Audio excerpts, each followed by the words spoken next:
Alhamdulillah, wassalatu wassalamu ala rasulillah. Muli assalamualaikum warahmatullahi wabarakatuh mga kapatid. Ipagpatuloy po natin ang pagbabasa ng librong Ang Paniniwalang Pinagaan. Nandito pa rin tayo sa unang haligi ng iman, ang paniniwala kay Allah subhanahu wa ta'ala, na kung saan ito ay naglalaman ng apat na pinakamahalagang paniniwala. Una, ang paniwala sa kanyang kairalan. Pangalawa, paniwala sa kanyang rububiyya, paniwala sa uluhiyya, paniwala sa kanyang al-asma wa sifat. Na kung saan natapos na natin ang paniwala sa kanyang kairalan at nasimulan na natin ang al-imanu bi rububiyyatihi, ang pananampalataya sa pagka-Panginoon niya. Natalakay natin ang kahulugan ng katagang Rab na siyang pinagmulan ng katagang rububiyya, na ang Rab ang madalas o karaniwang salin ay Panginoon, na kung kaya ang rububiyya ay pagka-Panginoon. At natalakay na rin natin ang kinasasalalayan o kinasasaligan ng rububiyya, na kung saan ito ay tatlong bagay. Ang una dyan ay ang al-khalq, ang paglikha, na kung saan natapos na natin ito, na tayo sa sumasampalataya na ang tao ay maaaring makapaglikha maliban kay Allah subhanahu wa ta'ala. Subalit, ang paglilikhang ito ng tao ay napag-aaralan ng lubusan ang paraan ng pag-aanyo. Gayon din ang pagbuo at pagtatakda sa mga katangian ng likha ng taong ito. Pero hindi ito paglikha na mula sa wala, na kagaya sa paglilikha ni Allah. Kaya nga sinabi ni Allah subhanahu wa ta'ala, wa tabarakallahu ahsanul khaliqin. Mapagpala si Allah, ang pinaka maganda sa gawa sa mga tagalikha, na kung saan kinilala ni Allah subhanahu wa ta'ala sa talatang ito na ating binasa, na ang tao ay makapaglikha. Kaso nga lang, ang kanyang paglilikha ay nisbi o mayroong takda. Ibig sabihin, relatibo, na nangahulugang na pag-aaralan ng lubusan ang likha ng tao. Pero ang likha ng Diyos, kahit isa sa kanyang mga nilikha, hindi mapag-aralan ng lubusan. Maaring bahagi lamang matutunan ng tao. Hindi lubos-lubusan, sapagkat sinasabi sa Quran na ang tao ay walang kakayanang makalikha mula sa wala. Sa ngayon mga kapatid, inshallah ipagpatuloy natin ang pangalawa, ang pagmamay-ari. Allahul Malik wa masiwahu mamluk. Si Allah ay ang tagapagmay-ari at ang anumang iba sa kanya ay minay-ari. Qala ta'ala, alam ta'alam anna Allahu lahu mulku samawati wal ard wa ma lakum min dunillahi min waliyyin wala nasir. Hindi ka ba nakaalam na si Allah ay may paghahari sa mga langit at lupa? Walang ukol sa inyo bukod pa kay Allah na anumang katangkilik ni mapag-adya. Walillahi mulku samawati wal ard wallahu ala kulli syai'in qadir. Sa kay Allah ang paghahari sa mga langit at lupa. Si Allah sa bawat bagay ay may kakayahan. Sa isa pang aya, qulillahumma malikal mulki tu'til mulka man tasya' wa tanzi'ul mulka mimman tasya'.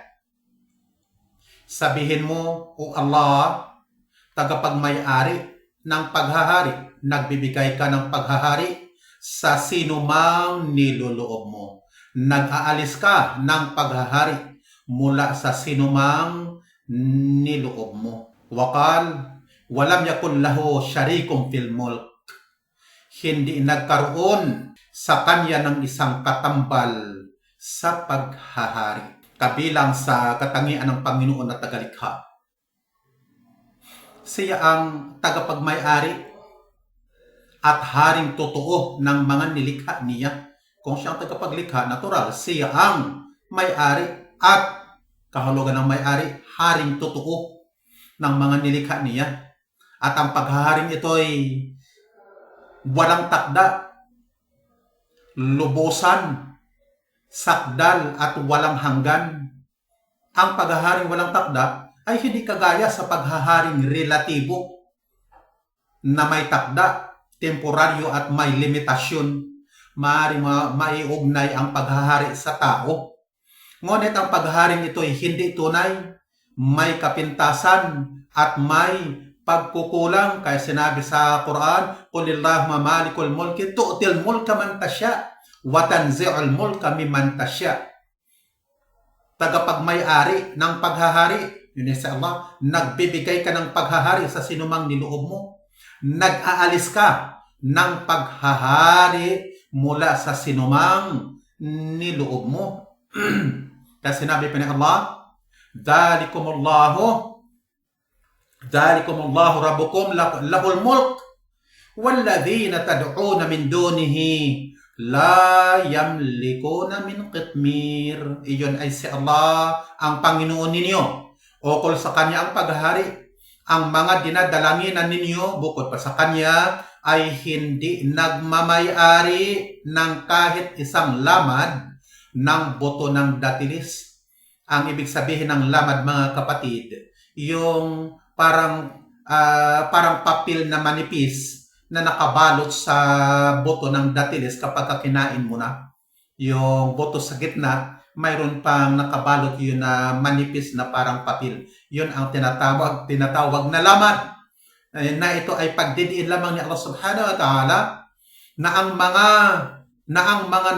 mga nagdidiyos-diyosan at ang mga diyos-diyosan na dinadalanginan at sinusunod ng mga nagtatambal hindi nagmamay-ari ayon dito sa aya, la yamlikuna min qitmir, hindi nagmamay-ari kahit isang lamad ng buto ng datilis. Ano ang tinutukoy na hindi nagmamay-ari dito? Ito ay tumutukoy sa wala silang kakayanang lumikha. Kung hindi sila lumikha, hindi sila ang tunay na nagmamay-ari ng alinman sa mga nilikha. Ang pagmamay-ari nila sa mga nilikhang ito ay relatibo. Ibig sabihin, hindi lubusan sapagkat hindi naman sila ang lumalang. Ito ay dating pag-aari. Ito ay original na pag-aari ng tunay na tagapaglikha. Lahat ng mga nilikha o mga Diyos-Diyosan at mga dinidiyos-Diyosan na sinasamba ng tao, ang mga naghari-harian, kabilang na silang lahat ay hindi nagmayari ng kahit lamad ng buto ng datilis. Wala silang tinatangkilik na pag-aaring tunay sa mundong ito sapagkat lahat ng mga nilikha sa buong universe na ito ay pag-aari ng tagapaglikha. Kung sino ang tagapaglikha, siya ang orihinal at tunay na nagmamay-ari, na kung saan sa isa pang aya, basahin natin ang 107 ng Suratul Baqarah, alam ta'alam anna Allahu lahu mulku samawati wal ard wa ma lakum min dunillahi min waliyyin wala nasir. Hindi ka ba nakaalam na si Allah ay may paghahari sa mga langit at lupa? Walang ukol sa inyo bukod pa kay Allah na anumang katangkilik ni mapag-adya. Sa talatang ito'y tinanggi ni Allah ang katangiang paghahari sa lahat ng tao, sapagkat kung magmamay-ari man ang isang tao ng anumang bagay o maghari man ang isang tao, ang pagmamay-ari at paghaharing ito ay hindi independyente, sapagkat nasa ilalim lahat ng nilikha sa universe na ito sa paghahari ni Allah. Kaya pinagbawal ni Allah na gawing mga Diyos ang alinman sa mga nilikha niya, na kung saan ganito pa ang ating mababasa sa Quran, sa Suratul Furqan, وَاتَّخَذُوا مِن دُونِهِ آلِهَةً لَا يَخْلُقُونَ شَيْئًا وَهُمْ يُخْلَقُونَ وَلَا يَمْلِكُونَ لِأَنفُسِهِمْ ضَرًّا وَلَا نَفْعًا وَلَا يَمْلِكُونَ مَوْتًا وَلَا حَيَاةً وَلَا نُشُورًا.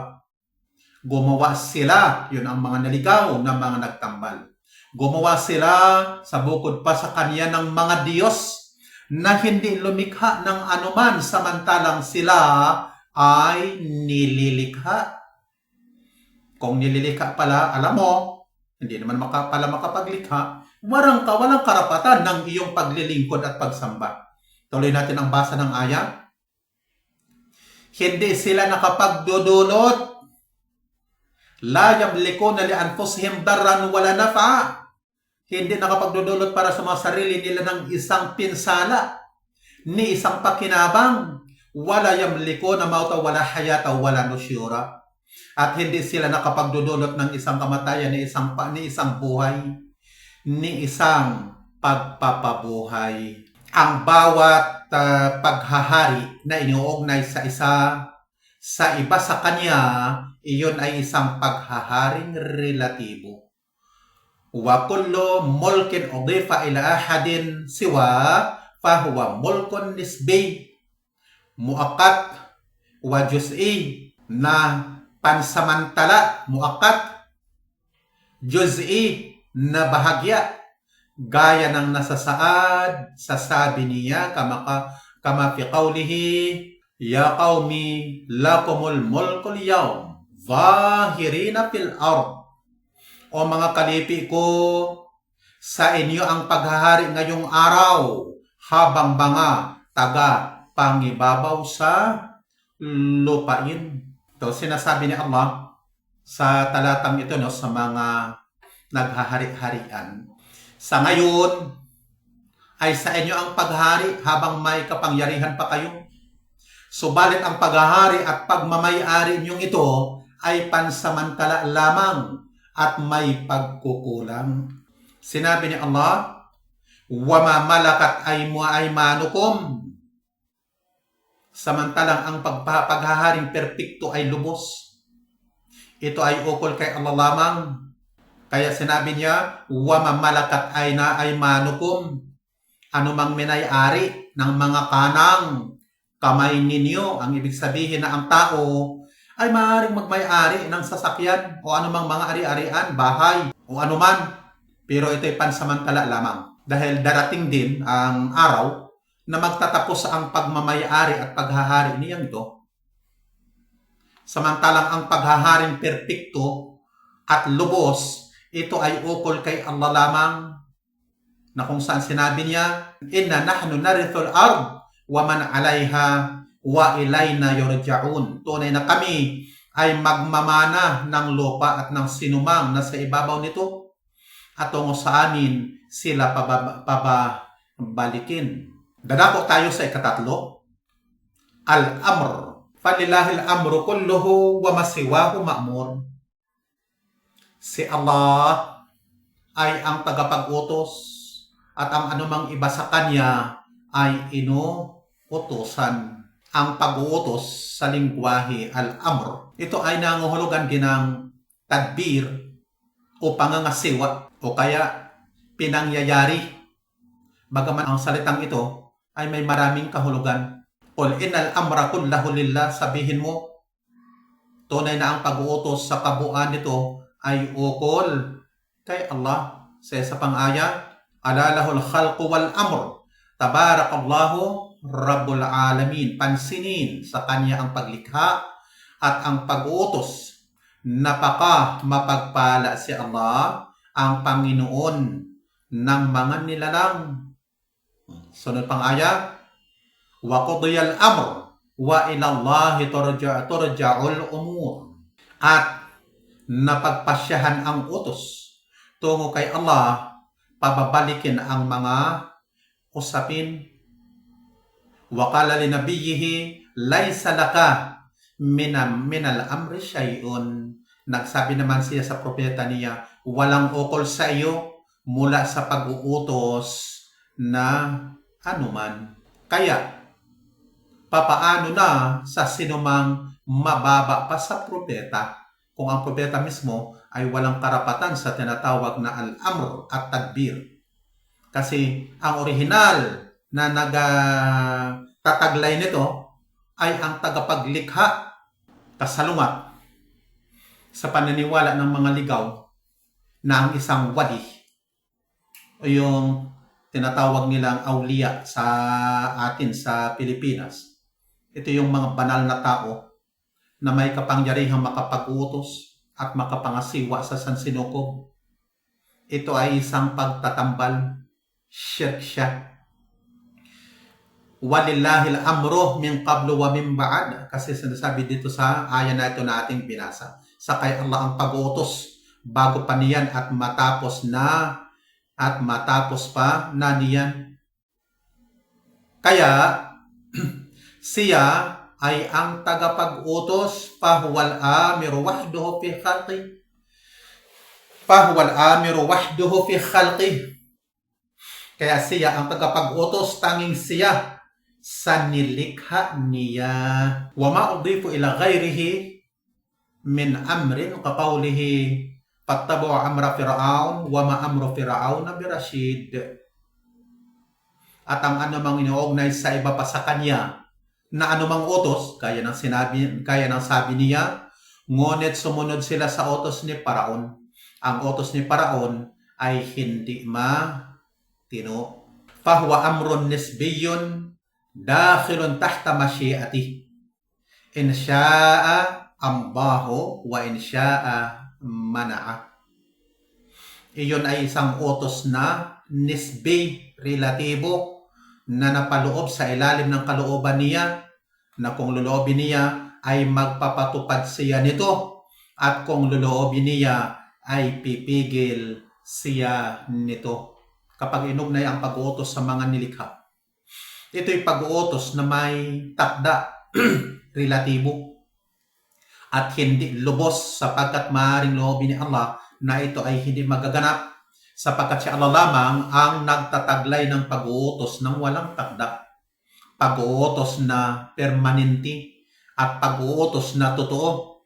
Kaya sinabi niya, ngunit sumunod sila sa utos ni Paraon, at ang utos ni Paraon ay hindi matino. Ng utos ni Paraon ay may takda. Ibig sabihin, wa ma amru fir'aun birashid.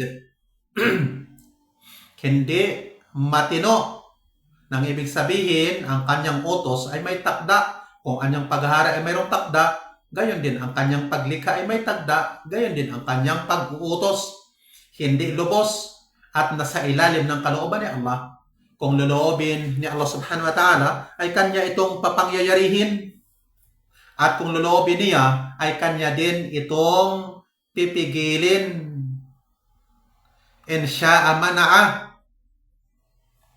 Sa pagkahulugang ito ng rububiyya ni Allah sa lahat ng mga nilikha, sa bawat likha sa universe na ito ay gumagalaw at tumitigil sa pag-uutos ni Allah, sa kalooban, pagpapasya at pangangasiwa ni Allah.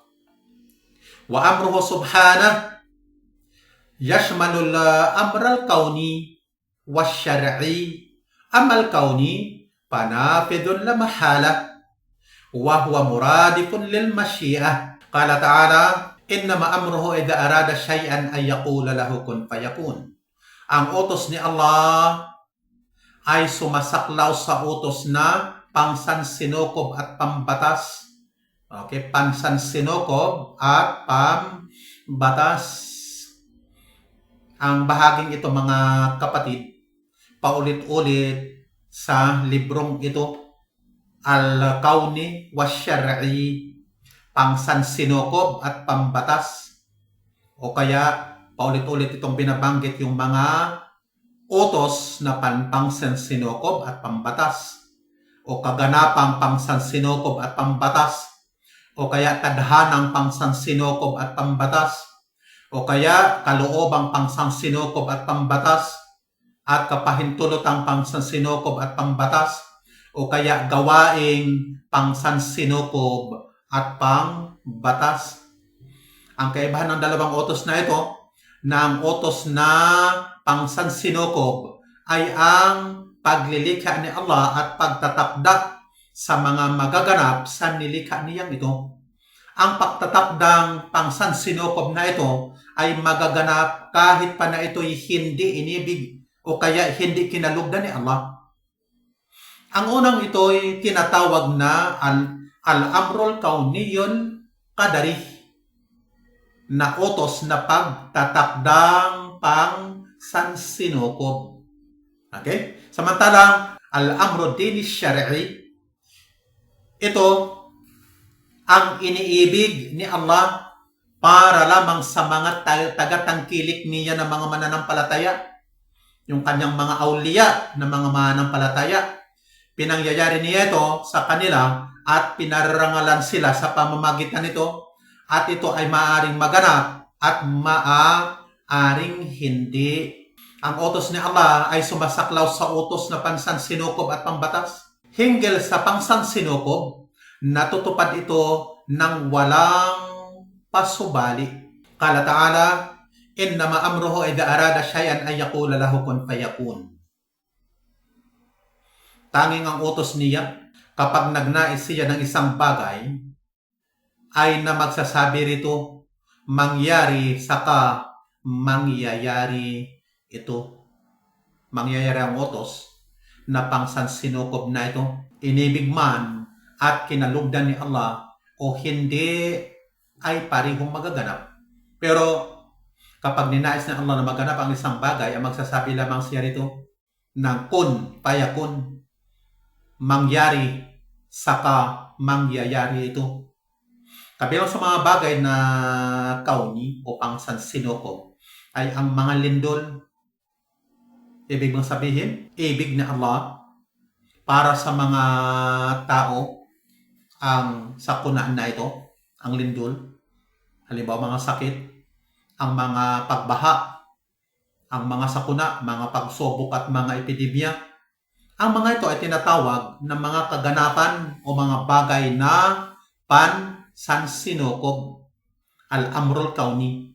Pero hindi ito iniibig ni Allah para sa mga tao. Ama syara'iyyo fahuwa mahalul ikhtibar wa huwa muradifun lil mahabba. Tingnan niyo kaibahan.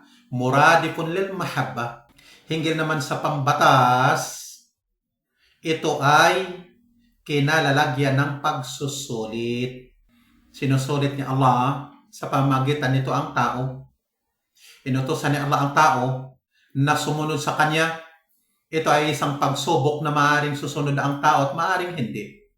Kaya ang utos na pambatas ay maaaring magaganap at maaaring hindi rin magaganap. Ito ay depende siyempre sa pananampalataya o pagnanais ng tao. Kaya binanggit, ito ay kasing kahulugan ng pag-ibig na maaaring maganap at maaaring hindi maganap. Ang utos na pansansinukob ay kasing kahulugan ng kalooban, yung nabanggit natin kanina. Al-kauni ay kasing kahulugan ng masyiah o kalooban. Samantalang ang utos na pambatas, al-amru syar'i, ay kasing kahulugan ng pag-ibig. Sapagkat ibig ni Allah na sundin ng tao ang kanyang batas na maaaring magaganap at maaari ring hindi. Wa kullu dhalika dakhilun fi umumi masyiatihi. Lahat ng iyon ay napapaloob sa pangkapangkalahatan ng kalooban niya. Ang utos na pansansinukob at pambatas ay parihong napapaloob sa kalooban ni Allah. Ang dalawang ito ay hindi mangyayari malibang sa pamamagitan ng kalooban ni Allah.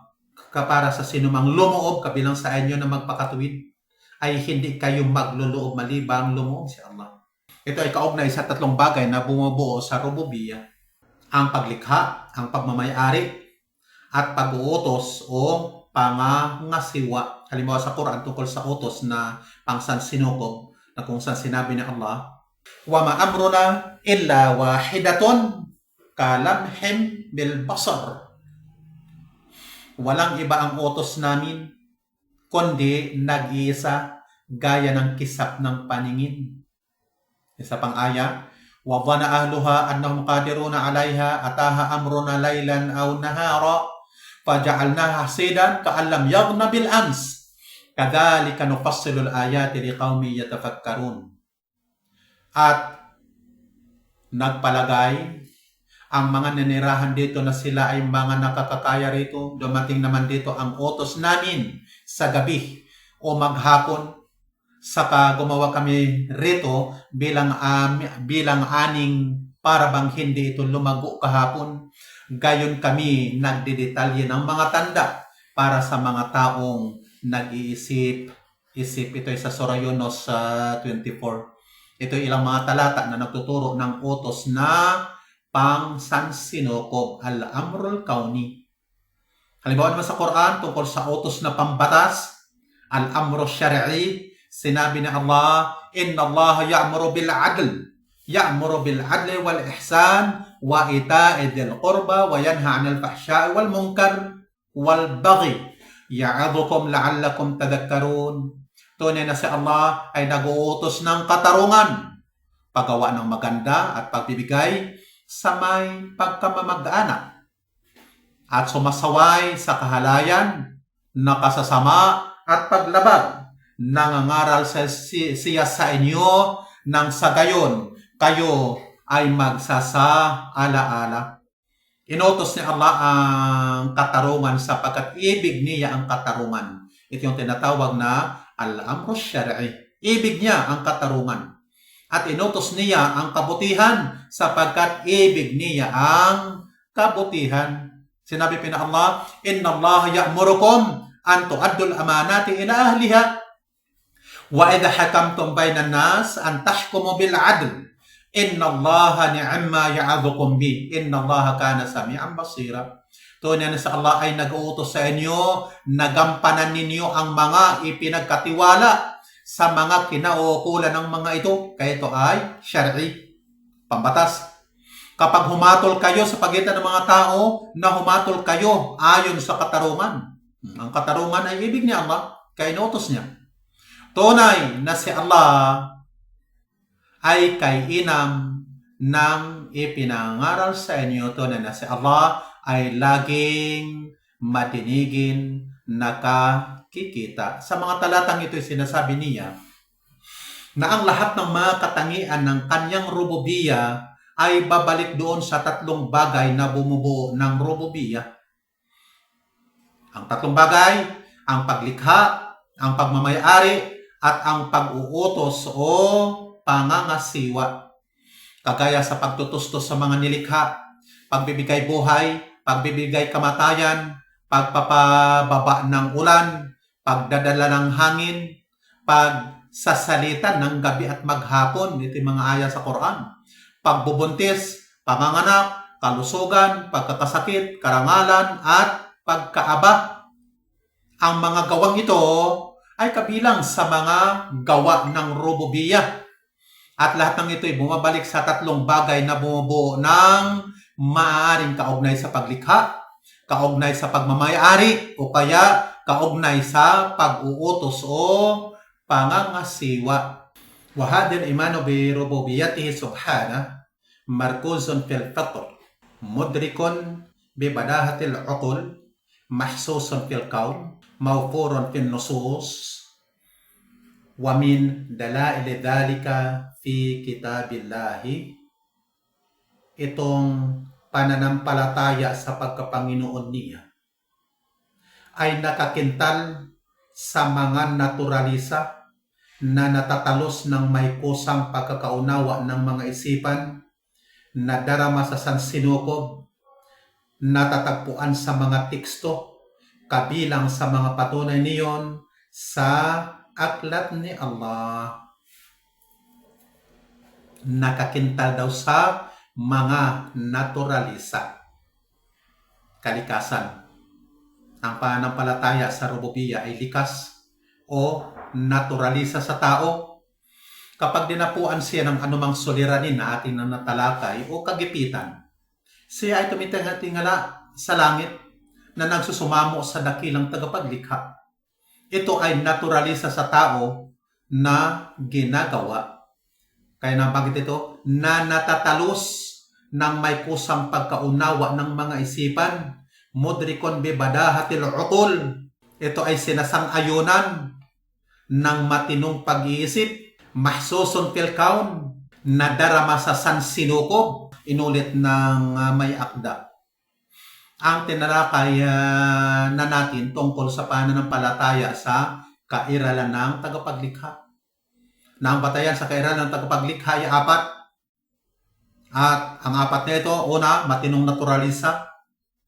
Ikalawa, nasaksihang pagkadama o pandama, yung 5 senses ng tao. Ikatatlo, ang lantay na pag-iisip. At ang ika-4, ang tumpak na batas. At ang pananampalataya sa rububiyya ay pareho lamang din sa pananampalataya sa kairalan ng tagapaglikha na natatagpuan sa mga teksto maupuron tinnusos, ang mga talata sa Quran na nagsalita tungkol sa likas na pananampalataya ng tao sa rububiyya. Ito ay napakarami. At dito sinipi na may akda ang ilang mga talata na nagsasalita tungkol sa rububiyya. Wa min dalaili dhalika fi kitabillah. Kabilang sa mapatunan niyon sa aklat ni Allah. Kunyari, isa sa mga halimbawa, at napakaraming aya na sinipi ang may akda dito sa kanyang aklat patungkol sa rububiyya. Halimbawa, inna fi khalqi samawati wal ard wa ikhtilafil layli wan nahar wal fulki allati tajri fil bahr bima yanfa'un nas wa ma anzalallahu minas sama'i min ma'in fa ahya bihil arda ba'da mautiha wa batha fiha min kulli dabba wa tasrifir riyah was sahabil musakhkhari baina samai wal ard la ayatin liqaumi ya'qilun.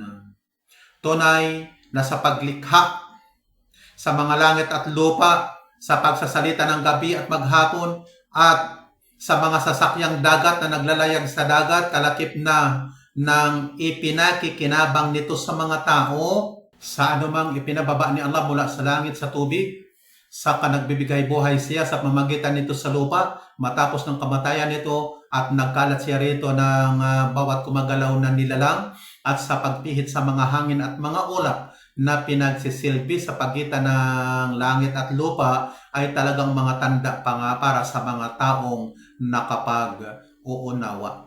Napakaraming aya na sinipi niya tungkol sa rububiyya. Ang mga talatang ito ay nagsasalita tungkol sa likas na pananampalataya ng tao sa rububiyya. At ang ganitong mga talata ay napakarami sa Quran. Wa amatu bani Adam muqirruna min haythul jumlah bi rububiyyatillahi ta'ala bi annahu al-khaliqul malikul mudabbir hatta musyrikil arab. Haqallahu anhum hadal iqrar fi mawadi'a min kitabihi. Ang pangkalahatan sa mga anak ni Adan ay mga kumikilala ayon sa kabuuan sa pagkapanginoon ni Allah na siya ang tagalikha, ang tagapagmay-ari, ang tagapangasiwa. Kung siya ang tagapaglikha, siya ang tagapagmay-ari. Kung siya ang tagapagmay-ari, siya ang amir o tagapag-utos o tagapangasiwa. Pati na ang mga tagapagtambal na mga Arabi, pati yung mga pagano na mga Arab noon. Hatta musyrikil Arab, nagkwento tungkol sa kanila ang pagkilalang ito sa mga talata ng aklat ni Allah, gaya ng sinabi niya, Qul liman ardu wa man fiha in kuntum ta'lamun sayaquluna lillah qul afala tadhakkarun qul marabu samawati sab'i wa rabbul arshil azim sayaquluna lillah qul afala tattaqun qul man biyadihi malakutu kulli syai'in wa huwa yujiru wa la yujaru alayhi in kuntum ta'lamun sayaquluna lillah qul fa anna tusharun wa qawluhu wa la in sa'altahum man khalaqa samawati wal ard la yaqulunna khalaqahunna al-azizul alim. Kaya sinabi dito ng may akda, pati mga musyrik o mga tagapagtambal na mga Arabi ay kumikilala kasi ang tao ay likas. Natural sa kanya ang kumilala sa rububiyya. Ang ibig sabihin na mayroong tagapaglikha sa mga nilikha. At ang tagapaglikhang ito, ang tagapagmay-ari at hari ng mga nilikha sa universe na ito. At sa pamagitan ng pagpili niya sa kalikasan, yung naturalisa ng bawat nilikha. Ito rin ang pangunahing pag-uutos o pangangasiwa niya sa kanyang mga nilikha. Nagkwento tungkol sa kanila ang pagkilalang ito sa mga talata ng aklat ni Allah. Sinabi ni Allah, Qul liman ardu wa man fiha in kuntum ta'lamun sayaquluna lillah qul afala tadhakkarun قل من رب السماوات السبع ورب العرش العظيم سيقولون لله قل أفلا تتقون قل من بيده ملكوت كل شيء وهو يجير ولا يجار عليه إن كنتم تعلمون سيقولون لله قل فأنا تسحرون. Ito ay sa Suratul Mu'minun 84 hanggang 89 na kung saan sa mga talatang ito ay pinaalala ni Allah sa mga tao. Pinaalahan na ni Allah ang mga tao sa likas nilang pagkilala sa kairalan ng tagapaglikha, sa nakikita nilang mga nilikha sa pamagitan ng tanong kung sino ba ang tagapagmay-ari ng lupa at lahat ng mga naroon na mga nilikha, ay aamin din sila na ang tagapagmay-ari ng mga ito ay ang tagapaglikha. At tinugtong ni Allah ang tanong, hindi ba kayo magsasaalaala?